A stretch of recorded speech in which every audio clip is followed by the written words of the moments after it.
Faly manona fedanan'ny tompo a. Amintsika rehetra faly tafiaraka aminao indray ny tenako androany a. Miraba an'izay mpanaraka ihany koa amin'izao fotoana izao. Misaotra ny tompontsika fa tafiaraka eto androany a. Ary ihany koa misaotra ny tompontsika noho ny fahamarona ve fitena zany sa fahabetsahana. Fahabetsahany rahalahy izay afaka mitory a eto amin'ity toerana ity a, satria dia afaka mivelatra tsara ny teny izay fampizarantsika. Satria samy hafa ny teny izay apetraky ny tompo any am-pony tsirairay avy a, dia afaka iarahantsika mandray eto izany. Amen. Amen. Ataontsika handray tenin'Andriamanitra soratra masina ankehitriny dia fahasahiana amin'ny andro fitsarana. Fa tahaka azy isika eo amin'izao tontolo izao. Tsy manatahotra ny fitiavana, fa ny fitiavana tanteraka mandroaka ny tahotra. Fa mampahory ny tahotra. Fa izay matahotra dia tsy mbola tanteraka amin'ny fitiavana. Isika ty, satria izay efa ty atsika taloha. Amen. Ireo no teny iangatsika androany a. Arak'izay hoe iangatsika le izy fa tsy tena hoe anazava ny andininy tsirairay avy. Eto akory isika androany. Rehefa voavakiana ilay teny dia misy resaka fitiavana be dia be ilay izy. Andriamanitra ny fitiavana isika ty satria izy ty atsika taloha. Izany nafantarantsika fa ty atsika Andriamanitra. Misy resaka fitiavana ilay izy. Milohan'izay aloha raha lasa ranabavy dia te hizara amintsika ny amin'ity resaka fitiavana ty aloha milohany tena hidirantsika amin'ny zavatra rehetra. Ny fitiavana dia Andriamanitra irery ihany. Tsy misy fitiavana fa tsy Andriamanitra. Andriamanitra irery ihany no manam-pitiavana, fa ny antsika olombelona dia ataoko hoe saritsarony fotsiny angambany, fa tsy tena ilay fitiavana tena izy. Mety hoe manam-pitiavantsika amin'ny zanakitsika, amin'ny vaditsika, na amin'izay zavatra rehetra nanantsika hoe manam-pitiavana be ianao amin'ny zavatra anankiray, fa tsy misy fitiavana mitovy an'ilay an'i Jesosy, ilay an'Andriamanitra. Izany hoe tsy misy fitiavana afa-tsy Jesosy irery ihany. Satria ny fitiavana dia ilay fitiavana tena marina dia tsy mitakina inona na inona, fa tonga dia tia amin'ny fotoana rehetra. Tsy miandry na inona na inona avy aminao ny fitiavan'Andriamanitra, fa tonga dia natolony fotsiny zanany hamonjy anao. Ny fitiavantsika olombelona dia miankina amin'ny zavatra hita maso, miankina amin'ny zavatra ataon'ny olona anankiray rehefa metimety amintsika araka ny fijerintsika dia tiako izy. Fa rehefa tsy mety dia ohatrany tsy tiako indray fa niova hevitra indray fa ohatrany izy kay ohatr' izany dia tsy tiako indray. Dia ohatrany koa ny zavatra nanantsika. Raha ataoko ohatra hoe telefona ohatra dia amin'izao tony telefona tony malaza dia tiantsika be mihitsy ilay izy. Rehefa mandeha fotoana avy eo misy vaovao mivoaka indray dia aika tiaka ratsy ihany rehefa tena dinihana. Dia tsy tiako indray. Ohatr'izay mihitsy ny fitiavantsika olombelona, tsy maharitra, miovaova. Izay ny ataoko hoe tsy manam-pitiavana isika, fa Jesosy irery ihany no fitiavana. Ka raha misy olona milaza aminao hoe za tena tia anao, dia miteny anao fa tsy maharitra izany fa aza mino an'izany ianao. Aza mino an'izany ianao fa tsy maharitra izany hoe za tiako be mihitsy ianao dia tena zao, dia tena zao, dia tena zao. Raha ohatra ka tsy nandalo tao amin'i Jesosy izy aloha, tsy afaka ny tia anao izany ny olona anankiray. Azonao ve? I Jesosy Kristy irery ihany no fitiavana. Izy tsy inona no manome an'ilay fitiavana tena marina, ilay fitiavana agape ilay nolazaiko anao teo hoe tsy niandry na inona na inona vaty amintsika. Tsy hoe satria isika masina be dia tiany, satria ianao endry be. Rehefa ilay misy fotoana mitantara ny zavatra natao taloha ireny dia misy mitantara ny ditrany, dia misy faly be mitantara an'ilay izy, fa misy kosa faly be milaza hoe za aloha tsy mba nanao an'izany mihitsy e. Za tena endry be foana tamin'ny fiainako taloha, fa na endry be ary ianao. Tsy hoe izay no nahatonga an'i Jesosy tianao. Tsy izay rehetra, tsy izay zavatra nataonao, fa noho i Jesosy fotsiny ihany dia tiany ianao ary fantany fa any anatintsika ihany misy zavatra tsy mety mihodina be dia be, fa na izany ary dia tiany foana ianao. Tsy niandry anao natsiaro any anaty conscience anao hoe ary tena ratsy marina tsika olombelona, ary tena mpanota marina tsika amin'ilay conscience fa tsy ilay fandresen'ny fanamasina anao. Tsy hoe rehefa matsapa an'izay ianao dia hozy izy Jesosy hoe ay tsapanao amin'izay ilay izy, ay tiako amin'izay ianao. Tsy ohatran'izay, fa alenao mbola ratsy iny mihitsy. Tonga Jesosy dia tiany ianao, dia nomeny anao ny famonjena. Tamin'ny alalan'iny teo amin'ny hazo fijaliana, natolo ny tenany ho avitra ao antsika. Dia maty teo amin'ny hazo fijaliana izy. Lazain'ny pastera vao eo ihany koa, tsy maty ihany izy, fa nitsangana. Iny ny tena fandresentsika ilay izy nitsangana, fa tsy ilay izy maty ihany, fa ilay fitsanganany. ary dia naresy izao fiainana izao Jesosy. Ary io Jesosy io rehefa voarain'ny fonao zany arak'izay voarain'ny fonao mipetraka ao anatinao io Jesosy io. Ao anatinao izy no mipetraka. Io Jesosy nefa le fitiavana le lazaiko anao. Ao anatinao amin'izay misy fitiavana. Zay vao misy fitiavana amin'izay ao anatin'ny raha olombelona rehefa navoray an'io fitiavan'i Jesosy io. Misy fitiavana amin'izay ao anatinao ka iny fitiavana iny no entinao. Mamakivaky ny fiainanao raha ilaza ianao fa tianao ny olona anankiray mety hoe mivadinao. Raha tianao haharitra izany aza le vadinao no tiavinao aloha. Fa Jesosy ny aoka ho tianao.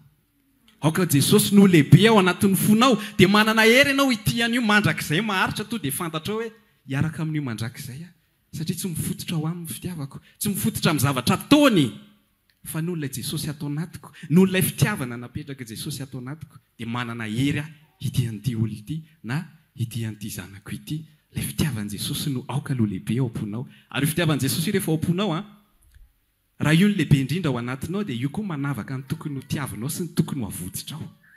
Fa rehefa tsy io ny lehibe ao am-ponao dia tianao daholo ny zavatra rehetrarehetra. Ananana sentiment daholo ny zavatra rehetrarehetra. Raha mijery an'izao olombelona izao tsika ny olona eo amin'izao tontolo izao lasa tia vatankazo, lasa tia zavatra hafa hitanao zavatra tsy ilaina ohatran'izany.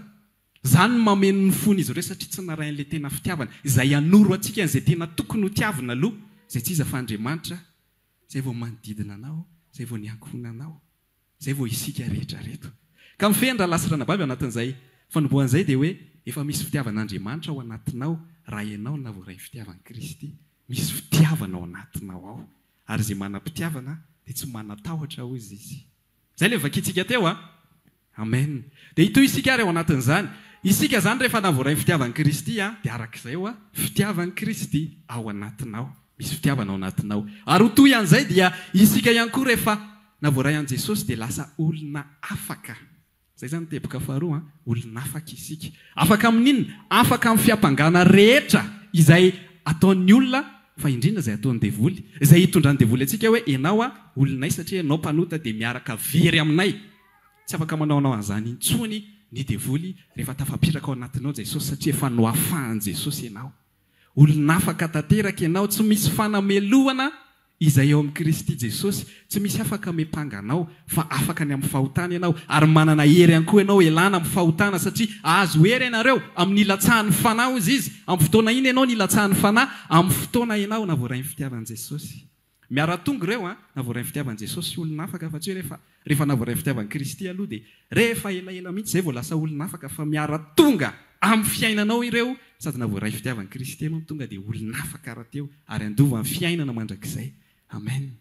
Afaka ianao raha lasirana bavy. Raiso aloha ilay fitiavan'i Kristy raha misy amintsika mbola tsy navoaray raiso fa tena tianao loatra Jesosy. Te hame anao fiainana mandrakizay izy raiso amin'ny fitiavana izany. Efa mandraisa izy izao ny ataontsika. Zanak'Israely mbola niandry tsy hita ihany hoe aiza izao Mesia izany. Fa isika efa mandraisa isa amin'izao ankehitriny. Raiso izany raha mbola tsy voarainao. Dia hoy ato hoe olona afaka ianao manoloana ny devoly fa manoloana ny olona eo amin'izao tontolo izao ihany koa. Marobe ny olona mety manaratsy anao, mety tsy tianao intsony, fa raha Jesosy ny tianao dia azonao ilay tsara indrindra. Be dia be ny olona manaratsy anao any am-piasana, na tsy haiko izay misy anao amin'ny fianakaviana ohatra, fa Jesosy efa nanadio anao. Afaka amin'izay fanaratsian'olona rehetra ianao, afaka amin'izay mangeja anao rehetra raha mbola ianao manafaka mpanaratsy. Ianao efa olona afaka fa isika fotsiny indray tsy dia tonga saina loatra hoe efa afaka nge zaho efa manana hery elana amin'ity zavatra ity. Fa indray tsika tsy tonga saina fa efa olona hafa mihitsy isika io. Fa mila raisinao zany, teny izany hoe olona afaka ianao, hafa mihitsy ny zavatra ao anatinao satria Jesosy ny ao anatinao. Ka na inona izay misy amin'ny fiainanao raha lasirana bavy, tsisy ninona mangeja anao zany intsony satria Jesosy no efa ao anatinao. Azontsika ve hatreo? Misy fitiavana ao anatinao ankehitriny. Ary efa olona afaka ianao. Ireo zavatra ireo dia fitaovana lehibe nomen'Andriamanitra antsika hiatrehantsika ny fa mbola navita antoy satria fatany fa olona afaka izy. Fatany fa misy fitiavana. Azo atolotra an'izao tontolo izao ao aminy. Dia tsy naresy anazy izao zavatra misy izao tahaka an'i Jesosy. Tsy Jesosy irery ihany fa efa nomeny antsika izany. Tsy ny apôstôly irery ihany fa efa nomeny anao izany. Nomeny antsika izany zavatra rehetrarehetra izany. Ireo zavatra ireo mantsy no tsy hananan'ny olona eo amin'izao tontolo izao tsy manam-pitiavana loatra ny olona. Ary tsy afaka ilay fahotana ao anaty satria ilay fahafahana voaloha izay fanafahan Jesosy ny fahotana izay. Tsy manana an'ireo ny olona eo amin'izao tontolo izao ka hany ka lasa miady, hany ka lasa olon-dratsy. Rehefa nomenanao ireo zavatra ireo dia ianao hipetraka amin'ny mahazanak'Andriamanitra amin'izay. Apetrao ao anatin'ny sainao fa olona hafa mihitsy ianao, fa tsy mitovy amin'ny olona rehetra izay isaky mihetsika dia matahotra satria misy teny teo vakisika teo hoe ny fahafahana. Fa zao ilay izy mila iainantsika amin'izay zany zavatra izany fa tsy hijanona ho fahafantarana fotsiny ao anatintsika ao.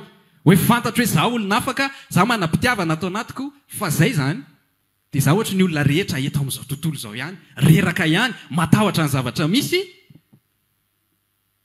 matahotra vidim-piainana, matahotra zavatra maro.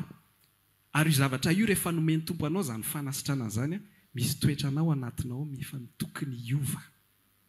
Misy zavatra tokony miala ao anatinao ao. Ohatra hoe misy amintsika izao mety hoe tamin'ny fiainana, ohatra hoe sarikenatra izy, fa miteny anao rehefa tafapetraka ao anatinao io fitiavan'i Jesosy io, sy renao hoe tena maivana ianao fa olona afaka ianao ankehitriny, miala ho azy zany zavatra zany satria manino? Tsy hoe ianao tsony ngeny aseho anao hoe ity izahay, fa ity izaho ilay novain'i Jesosy. Lasa olona ohatr'izao za. Jesosy no aseho anao amin'izay, mampamenamenatra ny olona sarikenatra mantsy dia ity hoe izy ny jeren'ny olona.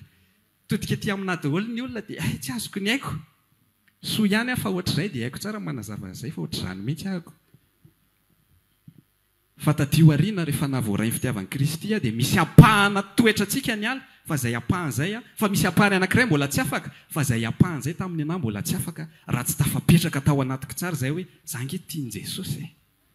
Zange nomena fitiavany, zange olona afaka ka ina tsony ny amenatra anaty sy ny tenako no asehoko anareo eto.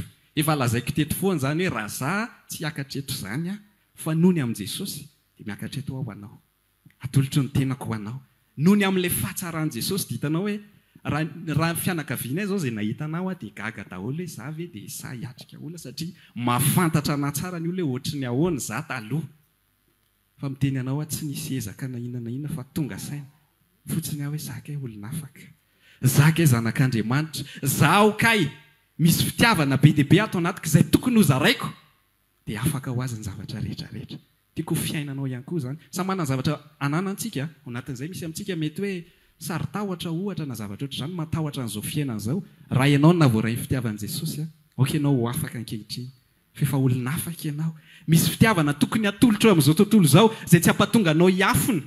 Tsy hampatonga anao ohatra hoe mandeha amin'ny-dalana ianao dia misy olona mety hoe tsy tianao izy.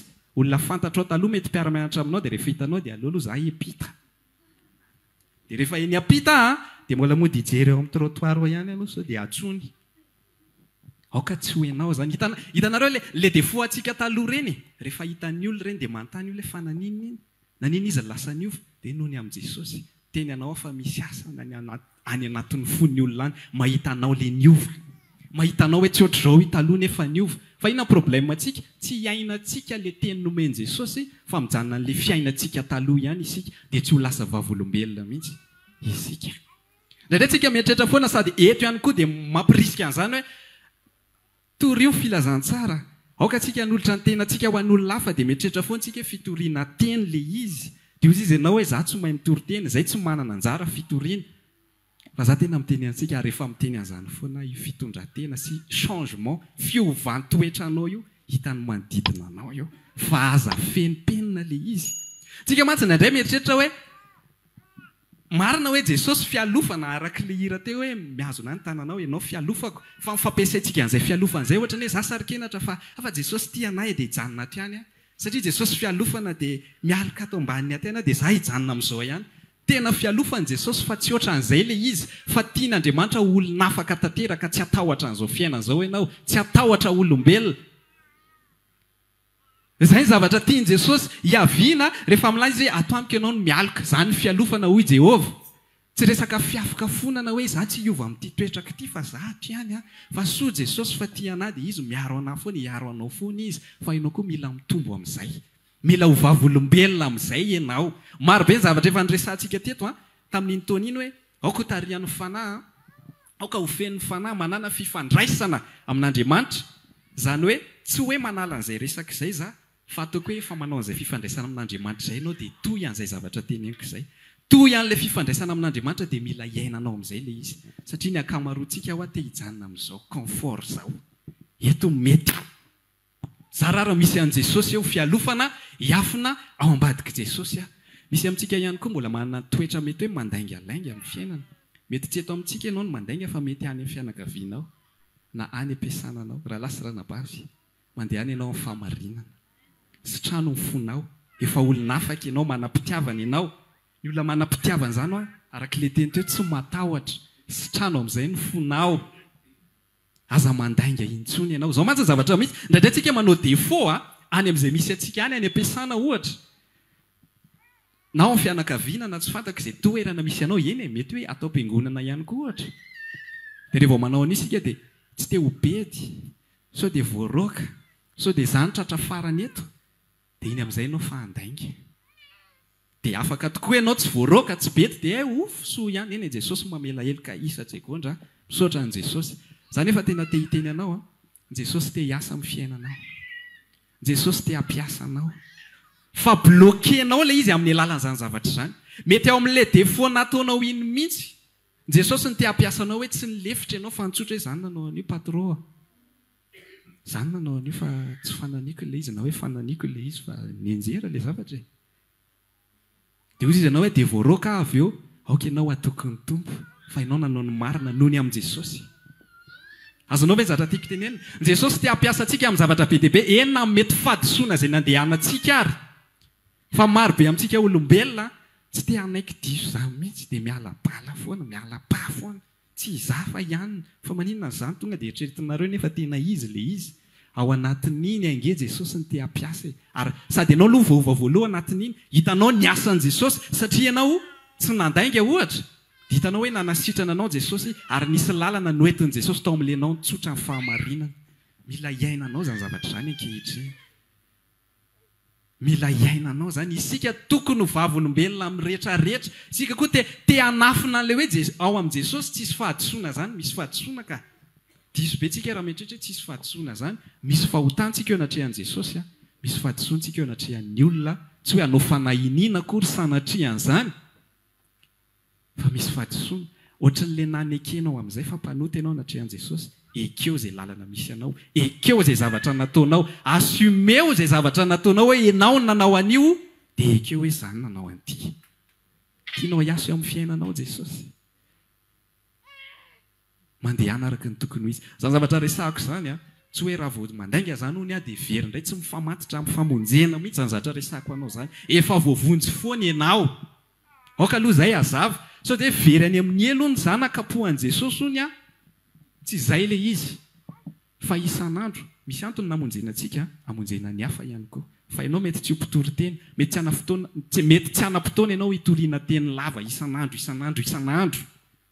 Fa ianao fitondran-tenanao no jeren'ny olona. Za tena mahita mihitsy fa ho anay moa izany izay eto am-piangonana no mitory fa za tena mahita fa tsika rehetrarehetra hoe tena manana occasion misimisy kokoa noho izany hoe pasteur izany any amin'ny toerana izay misy atsika. Izay zao mety tsy afaka hitory any amin'ny fiasana izay misy anareo. Tsy afaka nohano mihitsy izahay na dia maniry an'izany ary tsika indraindray hoe tena misy fety ohatr'izao na misy raharaha ohatr'izao, misy mariazy ohatr'izao ao amin'ny fianakavianay dia tena andeha ho asaiko pasteur ohatran'ny ataon'ny olona sy ho asaiko pasteur tova no fitoriana. Tsy mety tonga mihitsy ilay fotoana. Tsy izahay no ilaina fa ianao. Misy fotoana tsy izahay mihitsy no ilaina fa ilay fihetsika, ilay fitondran-tenanao, ilay fijoroanao fa ianao ao amin'i Jesosy hafa mihitsy ny fiainanao. Tsy arak'izay fiheveran'olona azy. Ianao no ilaina. Aza miandro olona hafa ianao fa mitovy ny zavatra nomena antsika. Nomena fitiavana dia olona afaka, nomena fanahy mahery. Mitovy tena mitovy mihitsy izany zavatra izany. Tsy fanahy hafa ny atao anatinay. Tsy fanahy hafa ny ao pasteur Tova. Tsy fanahy hafa ny ao anatinao. Fa fanahy iray ihany. Fanahy mitovy ny nomena antsika. Hery iray nomena antsika. Herin'i Jesosy Kristy. Fa zao ny antony. Fa zao ny olana. Izay isika te hiafokafona ao ambadika Jesosy izay. Aleo hiandry an'ilay tena mpitory.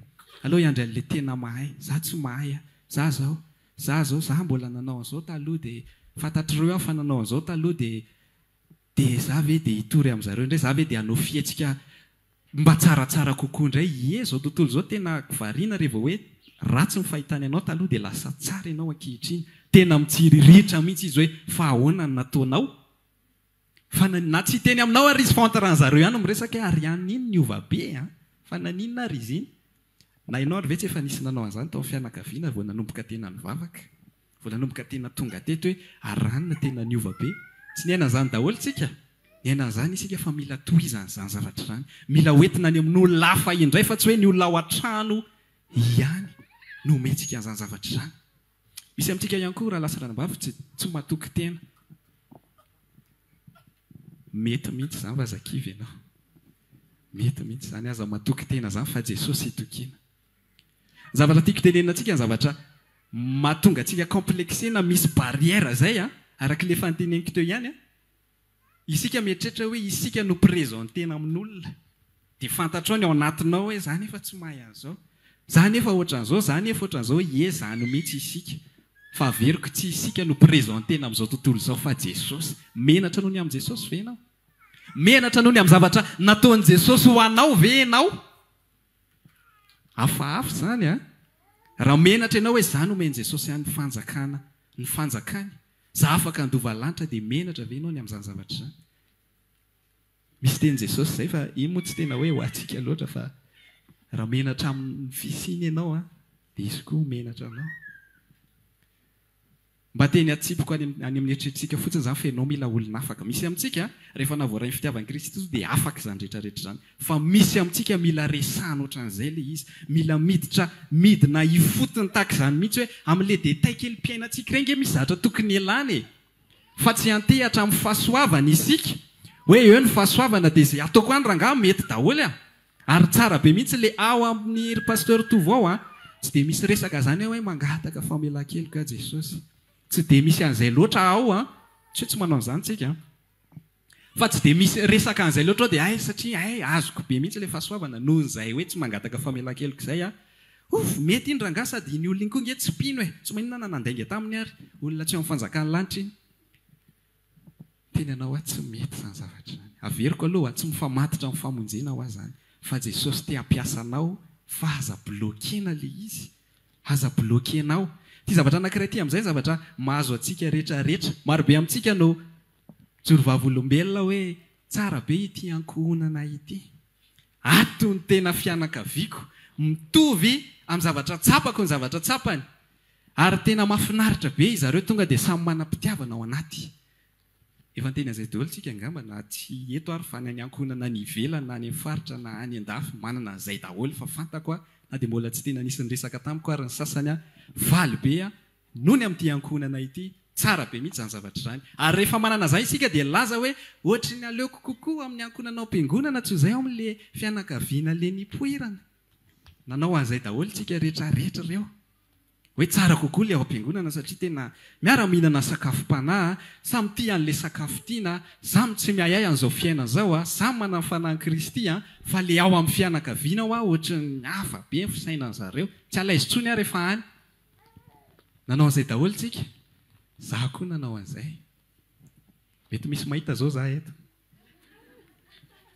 nanao an'izay koa za dia ina zavatra misy lasa tsy te hiarakaraka amin'izareo intsony fa alao aty ninina misy fety alao any am-piangonana misy zavatra tao alao any am-piangonana fa zavatra anankiray tiako tenenina antsika ary namanginy tompo anahy za te hilaza aminao marina tsara be ny fiarahantsika eto fa ianao mila makany amin'izareo ihany koa aza ilikilika ao zareo aka ny hira fienony zareo nge hira mandreraka be aka ny toetsainy zareo ange ohatran'izao matahotra an'izao fiainan'izao mikritika ny anina foana manao an'izao zavatra ratsy rehetrarehetra any amin'izareo dia manimba le fiadanam-po atao anatiko firesaka zareo sy ny anina sy ny zavatra rehetrarehetra fantako mihitsy zany zavatra izany fa za te hiteny anao fa ohatr'izay mihitsy natongavan'i Jesosy tamintsika fantany mihitsy ny any anatintsika fa mbola tia an'izao tontolo izao matahotra an'izao fiainan'izao fa tsy niemotra Jesosy fa nidina teo amin'izao tontolo izao ihany izy aninona amonjy anao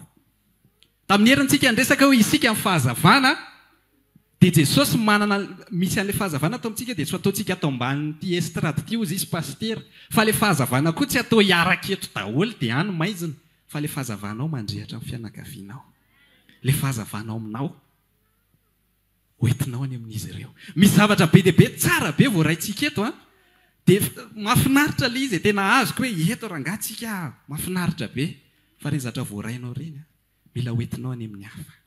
Tsarovy ny zavatra nataon'i Jesosy, fa isika mihitsy izany tia an'izao tontolo izao, tia an'izao fiainana izao, manana zavatra ratsy be dia be tao anatin'ny fontsika, fa tsy niemotra io Jesosy io, fa mbola nanantona antsika ihany izy hoe ianao mihitsy ilay tiako. Aza vototrao reny fianakavianao reny, fa mila mifamonjena avy aminao izy ireny, fa tsy hoe hitsokako reto, ary ny tena milamina be dia aleo zaho akary. Zao mantsy zavatra misy isika eto a, tena efa ataoko hoe izay aloha ny fotoam-bavaka misy dia misy amintsika efa afaka miona ao anatin'ireo fotoan'ireo a, sy anelan'elan'ireo. Talata eto misy a, larobia eto misy a, zoma, sabotsy anitosy a, lahady moa zany eto tafiaraka eto tsika. Anelan'elan'izay fantako fa misy miona ihany koa tsika. Fa rehefa any amin'ny fianakaviana nge tsy ho any isan'andro ianao e. Tsy isan'andro, misy amintsika mety miara-mipetraka amin'ny fianakaviana ray manontolo a, fa majorité betsaka tsy isan'andro ianao no hany. Fa lenao tsy isan'andro makany mihitsy a, aza hoe mbola avototra ihany ty anankiray ty. Misy vera-banatratry ny taona amin'izao voalohandohan'ny taona izao, dia aleo iandry an'le 1er sy 2 février miaraka amin'ny ao am-piangonana ka. Aleo hoany le fianakaviana fa reo ady manenjika anay. Misy an'le taontinina fafa be inareo koa ve manana an'iny?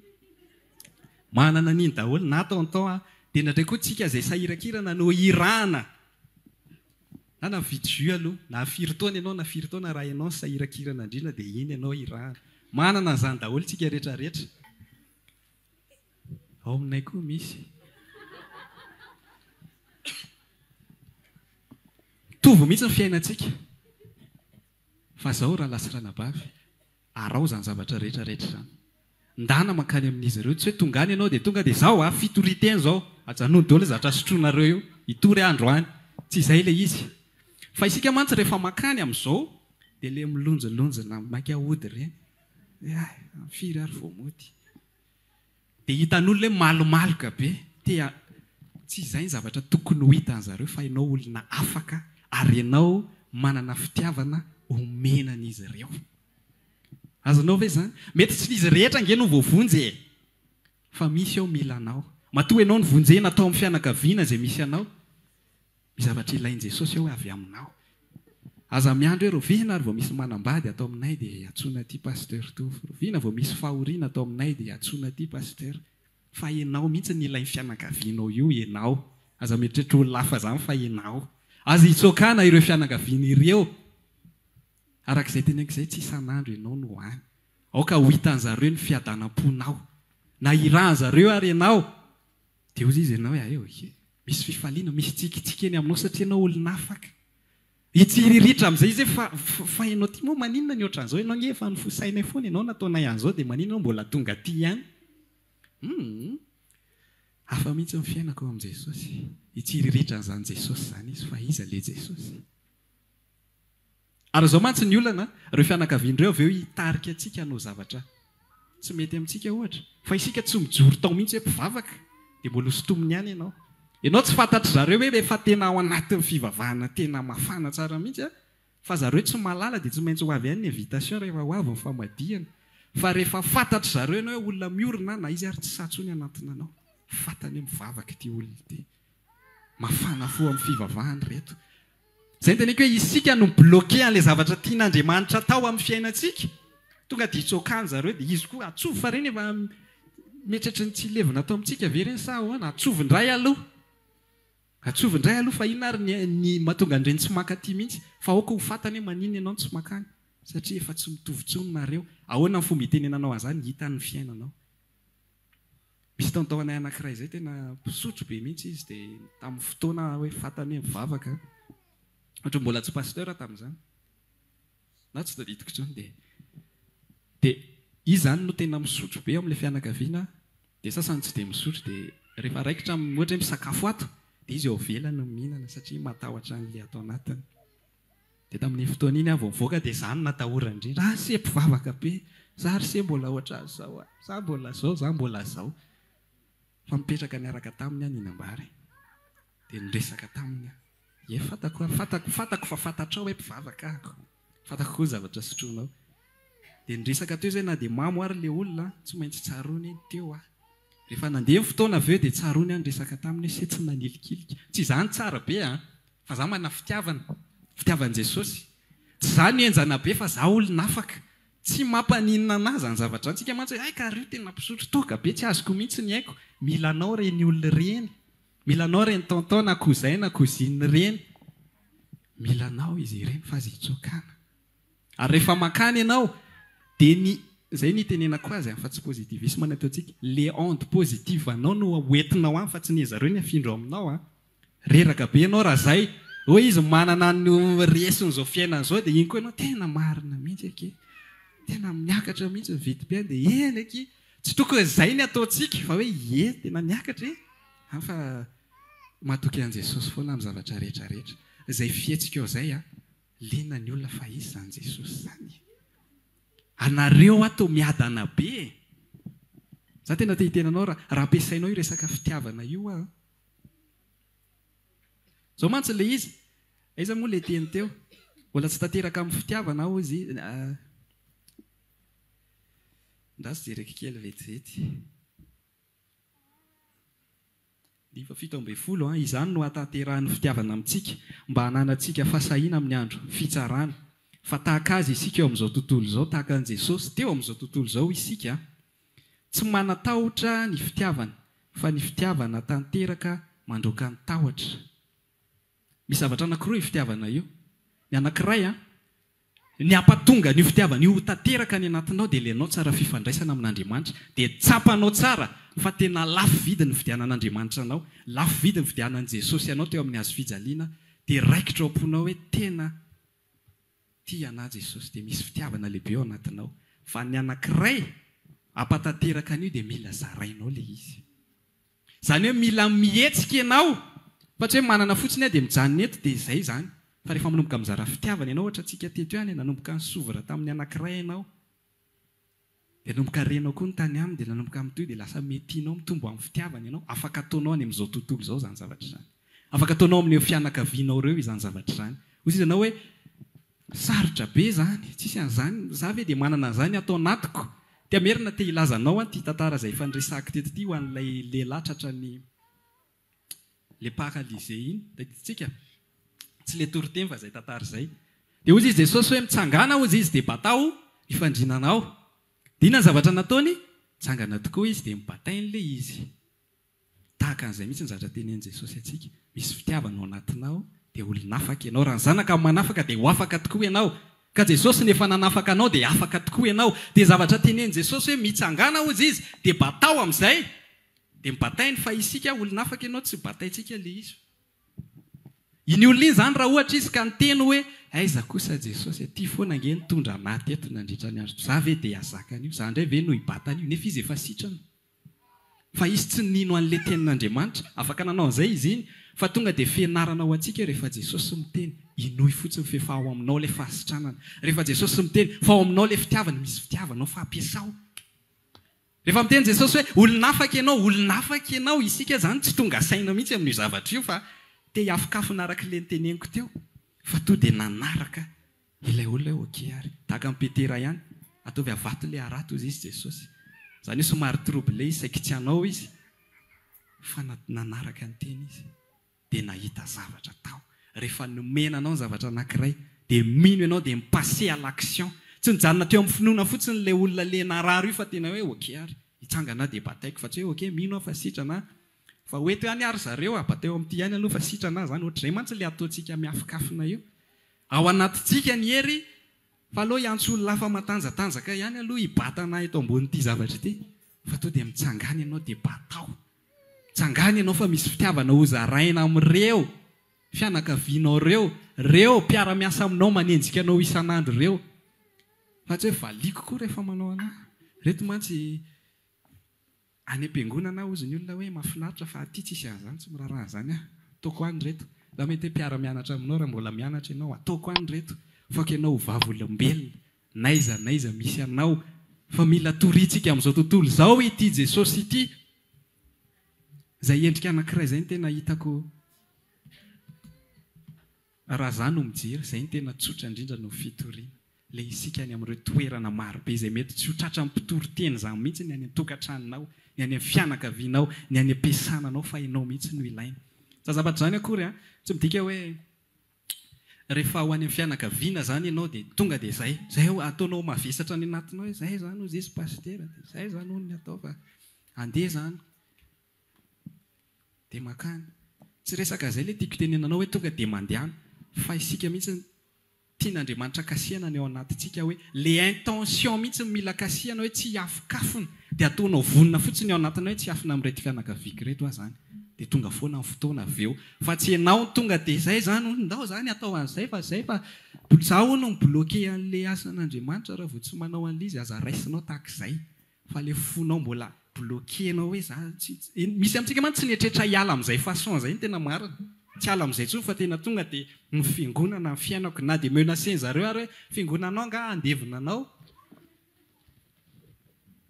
dia mieritreritra hoe iza marina moa zany nibatana zany le rahalahy reny, mety anao ve reo ifanilika reo hoe ankohonako fa aiza fianakaviana io moa zany na izany ary tsy hoe noho izay mahatonga anao ifanerasera aminy koa tsy noho izay fa ilay Jesosy ao aminao mila hitan'ny olona. Ok, ianao tsy ho tsangan'olona fotsiny manana fanahin Jesosy dia haingony ao fotsiny le izy, tsisy hamantarana anao hoe olona hafa ianao sa iza fa mitovy amin'olona rehetra.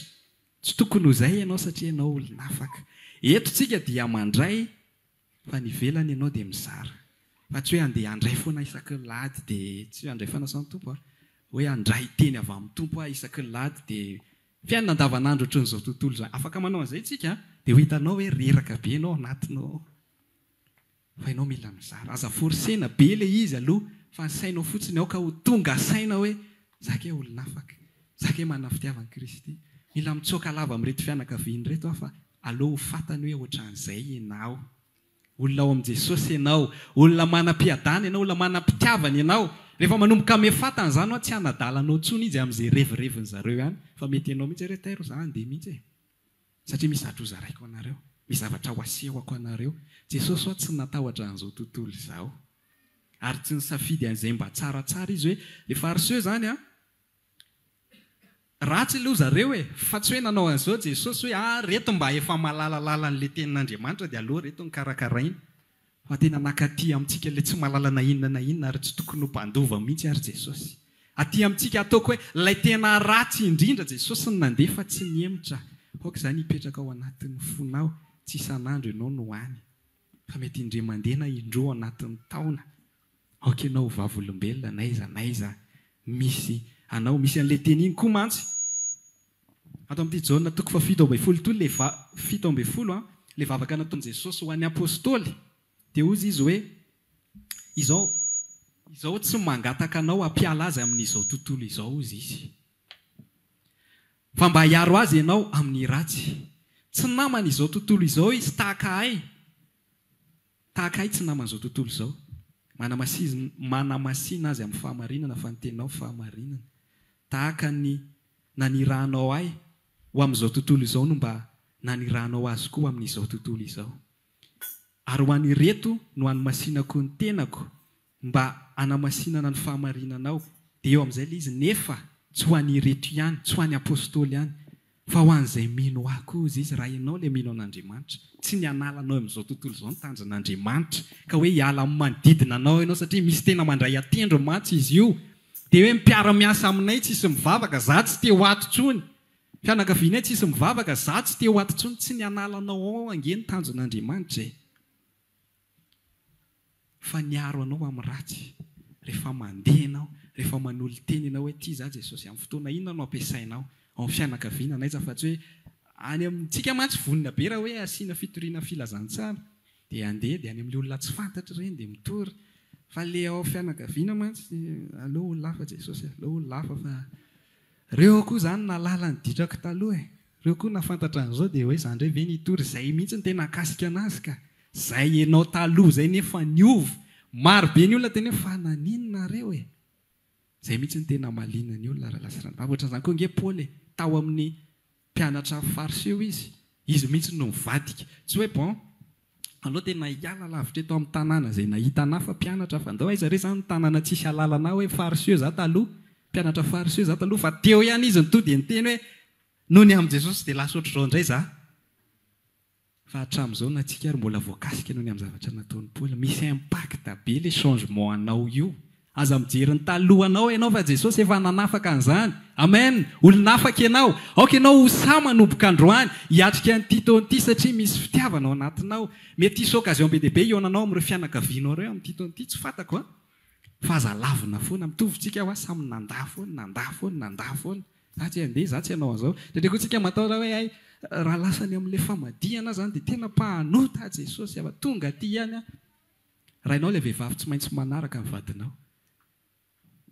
afaka mandaa ianao fa raha tena hoe tsy maintsy nandeha ohatra tsy maintsy efa teo ianao efa eo tokotaninareo ilay fasana dia eo ny atao famadihana zany ohatra tsy manamelika anao ni Jesosy ary tsy mahafaty anao ni zany efa olonafaka ianao a dia voly tsy afaka miapanga anao eo fotsiny présence anao saiko tena tsy amin'io mihitsy fa ay izao le mahafinaritra anareo menakavy ay dia soloina zany lambany io ay dia manao inona zany dia mangataka fitahiana ay zay zany fa tsy ho anahy mihitsy aloha zany zavatra zany za zavatra hafa mihitsy fa tsika to dia hiala tsy afaka ny teniny ao anatinao dia lasa hitady excuse lava isaka miantso zareo alao ho fatany amin'izay hoe izy ianao misy amintsika koa tena farany misy amintsika koa tena miafina manafina olona hoe mandeha mivavaka ohatra hoe eto dia afenina ny fianakaviana mivavaka aty za tena te hiteny anao raha teto nazahoanao tsy hoe ty fiangonana ity no inona akory fa raha teto nazahoanao aim-panasy nampitombo anao aza siana teritery tsony ny fiainanao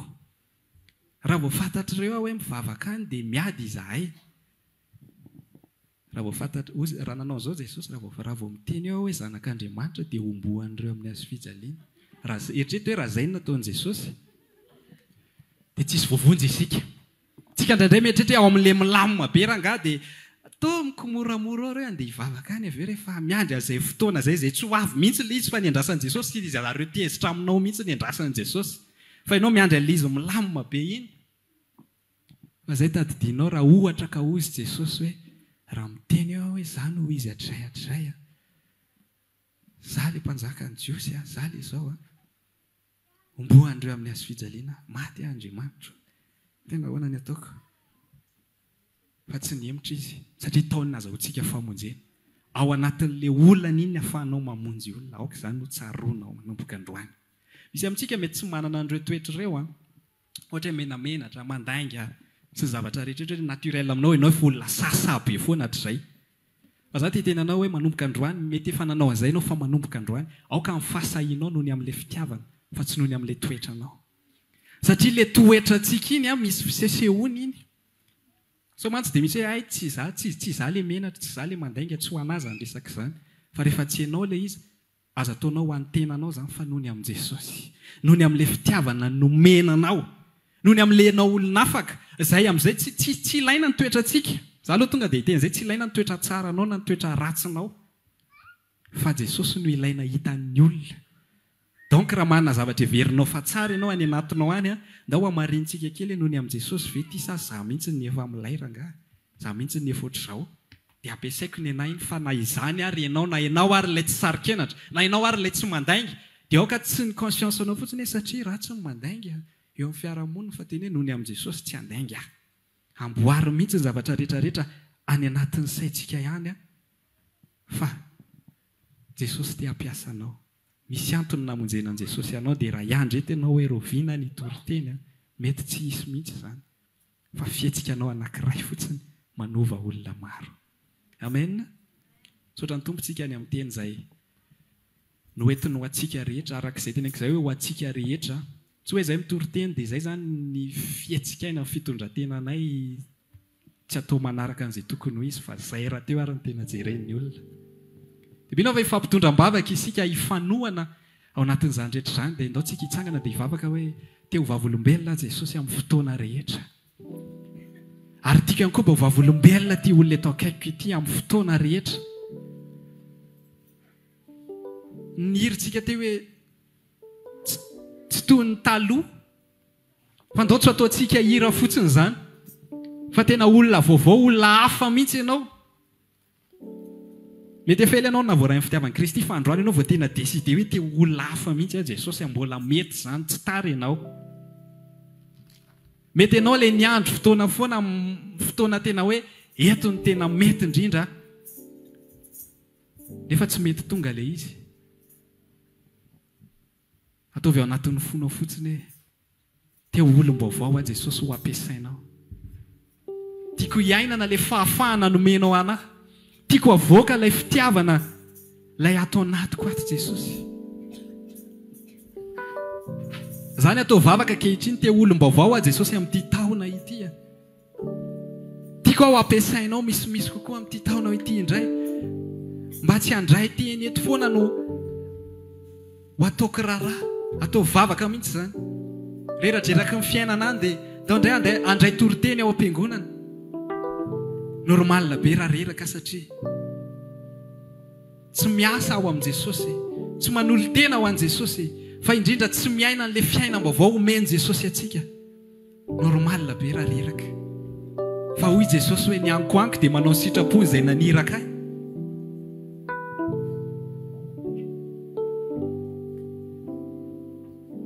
Ka manao sitrapony ilay naniraka atsika dia izay mijoro amin'ny fahamarinana nony amin'i Jesosy, manao izay mety rehetrarehetra nony amin'i Jesosy na mety ampatonga atsika ho hafa baraka ary dia mijoro foana ihany.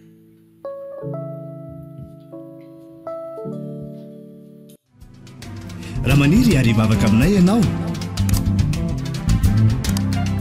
dia tongava ary isaky ny alahady amin'ny 7 ora sasany, ny talata amin'ny 12 ora sasany, ny alarobia amin'ny 12 ora, eny Antsahamanitra 100 metatra ambanin'ny fijerena fety, trano Gribege amin'ny ankavian-dalana. Tongava soto.